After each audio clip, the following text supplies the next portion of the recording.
पत्रुसको पहिलो पत्र। उनी येशूको चेला बन्नुभन्दा पहिला उनको नाम समोन वा सिमोन थियो अनि उनी पछिबाट 12 चेलाहरूमध्ये धेरै नजिकका चेला बनेका थिए। जब उनले येशू नै मसीह हुनुहुन्छ भनेर स्वीकार गरे, तब येशूले उनको नाम परिवर्तन गरी केफास राख्नुभयो। आरामाइक भाषामा यस नामको अर्थ चट्टान हो, जसलाई पछि ग्रीक भाषामा पेत्रोस वा पत्रुस पनि अनुवाद गरियो। येशूले उनलाई प्रेरितहरूमध्येबाट यरुशलेमको मसीही समुदायको सुरुवाती वर्षहरूमा अगुवाई गर्ने एक अगुवा बन्नेछन् भनी प्रतिज्ञा गर्नुभएको थियो र त्यस्तै भयो। प्रेरितको पुस्तकको सुरुका अध्यायहरू सम्झनुहोस्। अन्ततः पत्रुसलाई इजरायलको सिमाना बाहिर येशूको सुसमाचार लैजान बोलाइएको थियो र यो पत्र उनले विशाल रोमी संसारमा गरेका मिसन कार्यको दशकौं समयपछि लेखेका थिए। अनि यो पत्रको अन्तमा हामी थाहा पाउँदछौं कि पत्रुस रोममा थिए, जसलाई उनी बेबिलोन भन्दछन्। अनि हामी जान्दछौं कि पत्रुसले यो पत्र लेखेका भए तापनि वास्तवमा उनकै निर्देशनमा सिल्वानास नाम गरेका उनका सहकर्मीले लेखेका थिए। यो पत्र धेरै ठाउँहरूमा पढिने खालको पत्र थियो, जुन रोमी प्रान्त एसिया माइनरका धेरै मण्डली समुदायहरूमा पठाइएको थियो, जुन अहिलेको आधुनिक टर्की हो।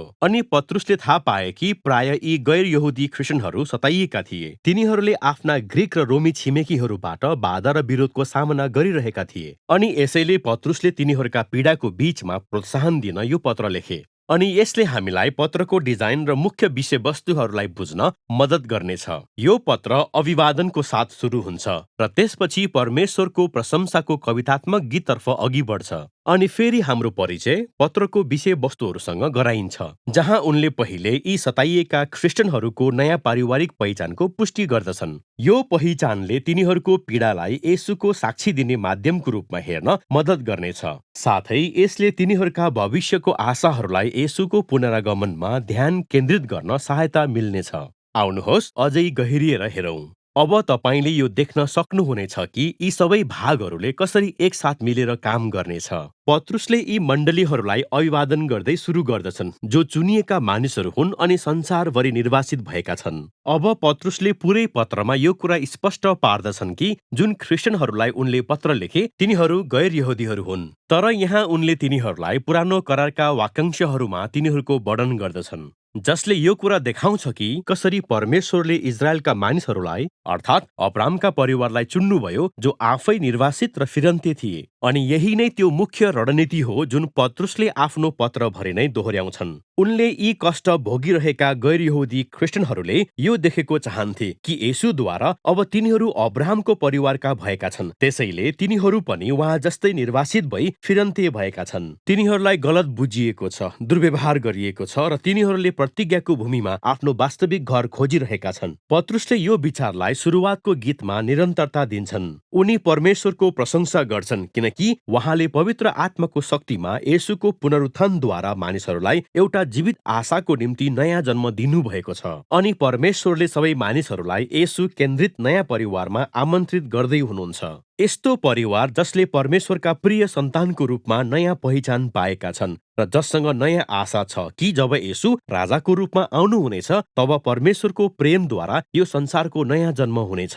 अनि जसले यी आशा राखेका छन् उनीहरूको निम्ति दुःख, कष्ट र सतावट वास्तवमा एउटा अनौठो उपहार हो, किनकि यसले झुटा आशा र व्याकुलताहरूलाई शुद्ध पार्ने आगोको सामुन्ने भस्म गर्दछ र यसले हामीलाई हाम्रो साँचो घर र आशाको सम्झना गराउँदछ। यसको विपरीत जीवनका कठिनाइहरूले वास्तवमा हाम्रो विश्वासलाई अझ गहिरो र वास्तविक बनाउँदछ।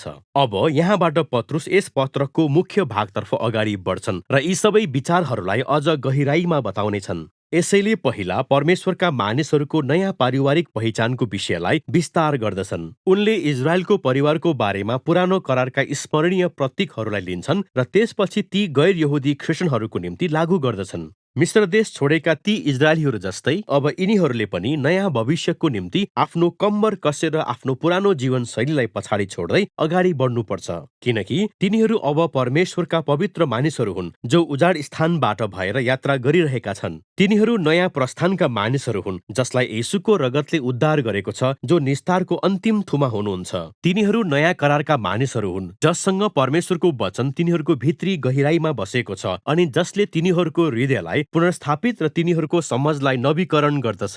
तिनीहरू नयाँ मन्दिर हुन् जसको निर्माण स्वयं येशूको जगमा बसालिएको छ। तिनीहरू नयाँ पुजारीहरूको एक राज्य हुन् जसले सबै जातिहरूको प्रतिनिधिको रूपमा परमेश्वरको सेवा गर्छन्। अब यी सबै अद्भुत प्रतीकहरूलाई ती सताइएका गैर यहुदी ख्रिस्टियनहरूमा लागू गरेर पत्रुसले तिनीहरूको कष्टलाई एउटा नयाँ कथाको रूपमा राख्छन् अनि यसले हामीलाई अर्को खण्डतर्फ लैजान्छ। तिनीहरूको सतावटले वास्तवमा संसारमा तिनीहरूको मिसनमा स्पष्टता ल्याउन मद्दत गर्न सक्छ कि तिनीहरू जातिहरूका बीचमा परमेश्वरको कृपाको साक्षी बन्न सकुन्। यसैले पत्रुस पहिले तिनीहरूलाई रोमी शासकको अधीनमा बस्न प्रोत्साहन दिन्छन्, चाहे त्यो अत्याचारी नै किन नहोस्। हो, उनी स्वीकार गर्दछन् कि तिनीहरूको सतावट र कष्ट अन्यायपूर्ण छ, तर हिंस्रक प्रतिरोधले कुनै पनि कुराको समाधान गर्दैन। यसले येशू जसले आफ्ना शत्रुहरूलाई मार्नुको सट्टा प्रेम गर्नुभयो उहाँको शिक्षाको विश्वासघात गर्छ। त्यसपछि पत्रुसले विशेष गरी रोमी घरहरूमा बस्ने ख्रिस्टियन दास र पत्नीहरूले सामना गर्नु परेको कठिन अवस्थालाई उजागर गर्दछन् जसका घरमूली येशूका अनुयायी थिएनन्। समस्या यो थियो कि घरमूलीले आफ्ना घरानाका सबै अधीनमा बसी कुल देवताहरूको पूजा गर्नुपर्ने अपेक्षा गर्दथे अनि येशू प्रतिको निष्ठाले परिवारमा आशंका उत्पन्न गराउने छ भन्ने कुरामा पत्रुस सचेत थिए। पत्रुस भन्छन् यो सत्य हो कि रोमी पत्नीहरू र दासहरू सहित सबै ख्रिस्टियनहरू येशूद्वारा पूर्ण रूपमा छुटकारा पाएका छन्। त्यसैले तिनीहरूले त्यो स्वतन्त्रतालाई प्रदर्शन गर्नुपर्ने हुन्छ, तर तिनीहरूले त्यो विद्रोह मार्फत होइन, तर आफ्ना शत्रुहरूलाई प्रेम र उदारता देखाएर गर्नुपर्छ। जसरी येशूले दुष्टको प्रतिरोध गर्नुभयो। अनि पति पनि ख्रिस्टियन भएको घरानाहरूको त झन अर्कै कथा छ। तिनीहरूले आफ्ना पत्नीहरूलाई तिनीहरूका रोमी छिमेकीहरू भन्दा पूर्ण रूपमा भिन्नै व्यवहार गर्नु पर्दछ। परमेश्वरको सामु तिनीहरू समान भएको सम्झनु पर्दछ, जो आदर र सम्मानको योग्य छन्। पत्रुस आशावादी छन् कि येशूको प्रेम र बेग्लै प्रकारको राज्यको अनुसरणले परमेश्वरको कृपाको गवाई दिन र मानिसहरूलाई येशूको मार्गको सुन्दर सत्यता देखाउनको लागि तिनीहरूका बोलीमा शक्ति प्रदान गर्नेछ। तर पत्रुस एक यथार्थवादी पनि हुन्। ख्रिस्टियनहरू निरन्तर सतावटमा पर्नेछन् भन्ने कुरा उनलाई थाहा छ। त्यसैले उनले तिनीहरूलाई तिनीहरूको भविष्यको छुटकाराको सम्झना गराउँछन्। उनले याद गराउँछन् कि कसरी येशू आफैलाई पनि भ्रष्ट मानव शक्तिहरूले अन्यायपूर्ण रूपमा सताए र हत्या गरे, तर वास्तवमा उहाँ आफ्ना शत्रुहरूको पापको लागि मर्दै हुनुहुन्थ्यो। अनि पछि उहाँ निर्दोष ठहरिनुभयो र पवित्र आत्माको शक्तिद्वारा पुनरुत्थानको जीवन पाउनुभयो। अब येशू सबै मानव र आत्मिक शक्तिहरूका राजाको रूपमा उच्चमा विराजमान हुनुहुन्छ। त्यसपछि पत्रुसले बप्तिस्माले कसरी येशूका अनुयायीहरूको छुटकारालाई दर्शाउँछ भनेर देखाउँदछन्। नोआ जस्तै तिनीहरू पनि पानीको माध्यमबाट बाँचेका छन्। यो कुनै जादुको विधि होइन, तर यस्तो पवित्र चिन्ह हो जसले तिनीहरूको हृदय परिवर्तन भएको अनि येशूको मृत्यु र उहाँको पुनरुत्थानमा उहाँसँग सामेल हुने इच्छालाई देखाउँदछ। यसैले अब येशूलाई पछ्याएको कारण तिनीहरू मारिए तापनि तिनीहरूको आशा भविष्यको छुटकारा र तिनीहरूको आफ्नो राजाको साथमा उचालिने कुरामा छ। अब यहाँबाट पत्रुस अन्तिम विषयतर्फ लैजान्छन् अनि उनी येशूले भन्नुभएको कुरा सम्झाउँछन् कि उहाँका चेलाहरूले उहाँले जस्तै सतावट भोग्ने कुरालाई सम्मान र आनन्दको रूपमा लिनु पर्दछ।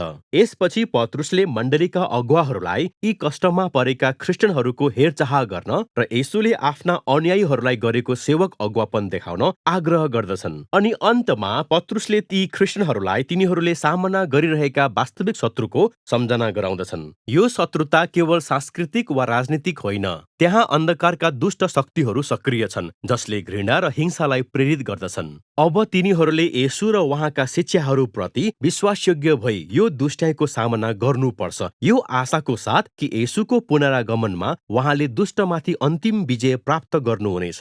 पत्रुस ईश्वरीय शक्तिको लागि प्रार्थना गर्दै समापन गर्दछन् र उनी रोमको मण्डलीबाट अभिवादन पठाउँछन्, जसलाई उनले बेबिलोन भनेका छन्। अब यो निकै रोचक छ। पत्रुसले यहाँ पुरानो करारका अगमवक्ताहरूको परम्परालाई अपनाइरहेका छन्, जसको लागि बेबिलोन नाम कुनै भ्रष्ट राष्ट्रको मूल नमुना बनेको थियो। रोम अब नयाँ बेबिलोन भएको छ र यो त्यही साम्राज्य हो जहाँ परमेश्वरका मानिसहरू नवीकरण गरिएको सृष्टिमा तिनीहरूको साँचो घरबाट निर्वासित भएर बसेका छन्। पत्रुसको पहिलो पत्र कष्टको बीचमा क्रिस्चियन आशाको एक शक्तिशाली सम्झना हो। परमेश्वरका मानिसहरू सुरुदेखि नै गलत बुझिएका अल्पसंख्यकहरू हुन् र तिनीहरूले शत्रुताको सामना गर्ने अपेक्षा गर्नुपर्छ, किनभने तिनीहरूले अर्कै राजाको शासनमा बस्न रोजेका छन् जो येशू हुनुहुन्छ। अब सतावट मण्डलीको लागि एउटा अनौठो उपहार बन्न सक्छ किनकि यसले अरूलाई येशूको आश्चर्यजनक उदारता र प्रेम देखाउने मौका प्रदान गर्छ जुन उहाँको पुनरागमनको आशाले प्रज्वलित भएको छ। अनि यही नै पत्रुसको पहिलो पत्रका मुख्य विषयहरू हुन्।